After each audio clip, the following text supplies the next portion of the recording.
Master साहब का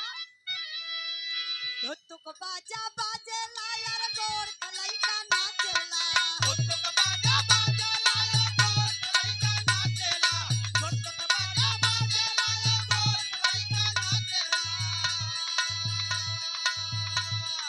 धुतुक बाजा बाजे लायर गोर खलाई का नाचेला हम नाच देखे जाई वही रे आई रानावा हम नाच देखे जाई वही रे आई रानावा हम नाच देखे जाई वही रे आई रानावा हम नाच देखे जाई हो नाच देखे जाई हो नाच देखे जाई वही रे आई रानावा हम नाच देखे जाई वही रे आई रानावा हम नाच देखे जाई के हो जाला हाजीपुरवा के हो जाला पटना के हो जाला हाजीपुरवा के हो जाला पटना के हो जाला हाजीपुरवा के हो जाला पटना के हो जाला हाजीपुरवा के हो जाला पटना यार के हो जाला बोला बोला के हो जाला काला काटा वालो कालिया के हो जाला ना काला काटावानो कारिया के हो जाला ना काला काटावानो कारिया के हो जाला ना बारे बेचन गुरु बिरहा के बादशाह स्वर्गीय बेचन गुरु एक गीत के बड़ा लहाई के गावे ससुरु जाला हाजीपुरवा भसरु जाला पटना ससुरु जाला हाजीपुरवा भसुरु जाला पटना ससुरु जाला हाजीपुरवा भसुरु जाला पटना ससुरु जाला हाजीपुरवा भसरु जाला पटना बलमुआ जाला आई करियावा जाला काला काटा वालो कालिया बलमुआ जाला काला काटावानो कारिया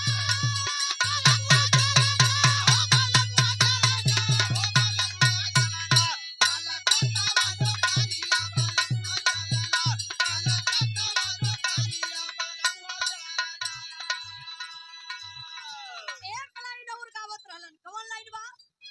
के हो भेजे साया साड़ी के हो भेजे कंगना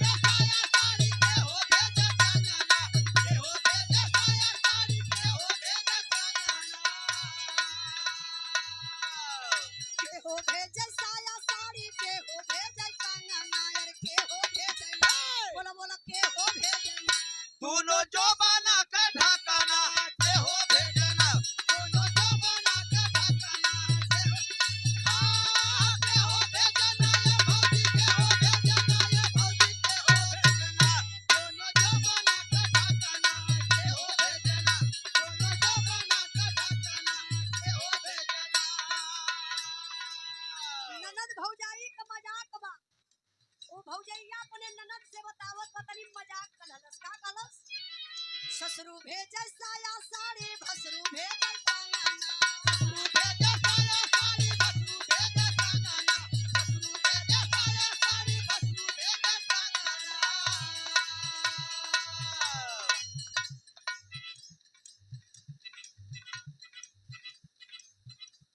बतावत बा कहत बा ससुरु भेजे साया साड़ी भसरु भेजे कंगना ससुरु भेजे साया साड़ी भसुरु भेजे कंगना ससुरु भेजे साया साड़ी भसुरु भेजे कंगना ससुरु भेजे साया साड़ी भसरु भेजे कंगना बलमुआ आई करियावा भेजे दोनों जोबाना का ढाकना बलमुआ भेजना दोनों जोबाना का ढाकना बलमुआ भेजना दोनों जोबाना का ढाकना बलमुआ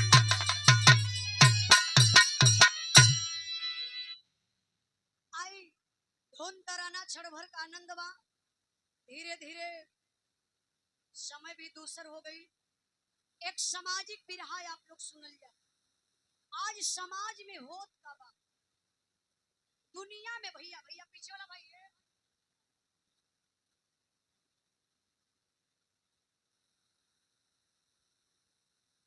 आज समाज में के अपन कहल जा के अपन बा भाई अपन बा की बाप अपन बा की बेटा अपन बा परिवार में सोच लीजिए, पारिवारिक बिरहा हो, ये बिरहा की आप लोग अपने परिवार से जोड़ के चलिए, तब बिरहा समझ में आई कि आज दुनिया में आपन के अरे बाप मतारी पैदा करत हो बेटी बेटा के, वो बेटी बेटा अपने बाप मतारी का कब तक साथ देत हुआ पता है आप लोगों के? 10 साल तक वो बेटी बेटा अपने मतारी बाप का साथ देत हो। 10 से जब 11 साल लगत बा, 15 साल में बियाह हो जाता हो, 16-17 साल की उम्र में लड़का भैल, 16-17 साल का बियाह हो गल, माई बाप खट हो गई, महके लगल है, वो माई बाप के वृद्धाश्रम मिल जाता। जरा आप लोग सोचिए, कल्पना करिए, जवन माई बाप पूरी कमाई अपने बेटवा बिटिया के पढ़ावे लिखावे में बर्बाद हो गई, बिक गई, लेकिन आज वो बेटी बेटा तनी से सयान हो गई। ये बाबू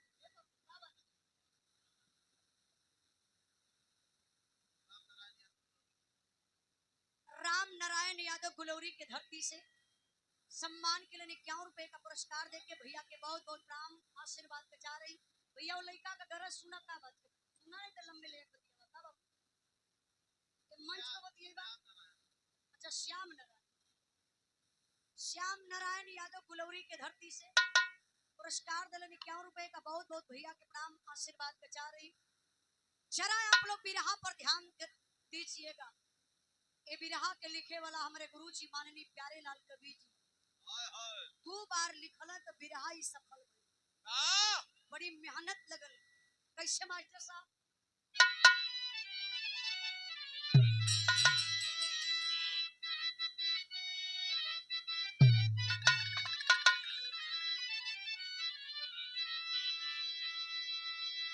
यही धन लेकर धर्म डूब जाता,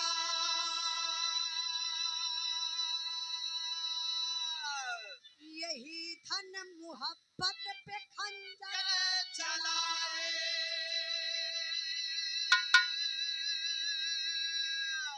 यही धन धरोहर समझ कर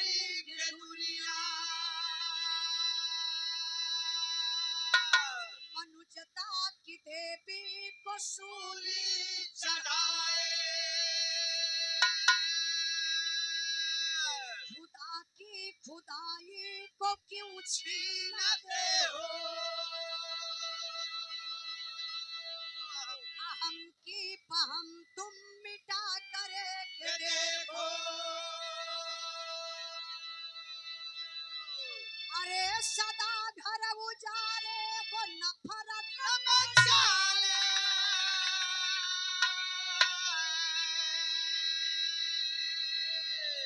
जरा घर किसी का बसा कर के देखो।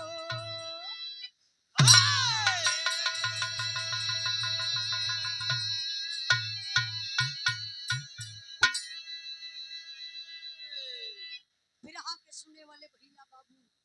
जरा गौर करिए। आज लोग कहेला कि समाज जरत, समाज जल रहा है। गौर करेंगे बाबू, आप लोग कहते हैं कि जमाना जल रहा है, लेकिन हम बतावत है कि जमाना नहीं खे जलाता। भाई जमाना के लोग इंसान इंसान के देख के जले लगे। जलन का बा काहे बदे आपके 5 तल्ला मकान बनी गए, अब ही हमारे पास मड़इये बा, झोपड़िये बा। अच्छा जरा आप सोचिए कि आपके 5 तल्ला मकान बनल है, आप मेहनत कैला रात दिन, ओकरे बाद 5 तल्ला मकान तैयार कैला। इहो तो देखा कि वो 5 तल्ला मकान तैयार करे में मेहनत कितनी लगी। अब तोहरे झोपड़ी बा मड़ई बा काहे, तोहर लइका दिन भर जाए के चौराहे पे ताश खेलत बा, अय्यासी करत बा, रोड पे सीटी मारत बा, दारू पियत बा, गांजा पियत बा।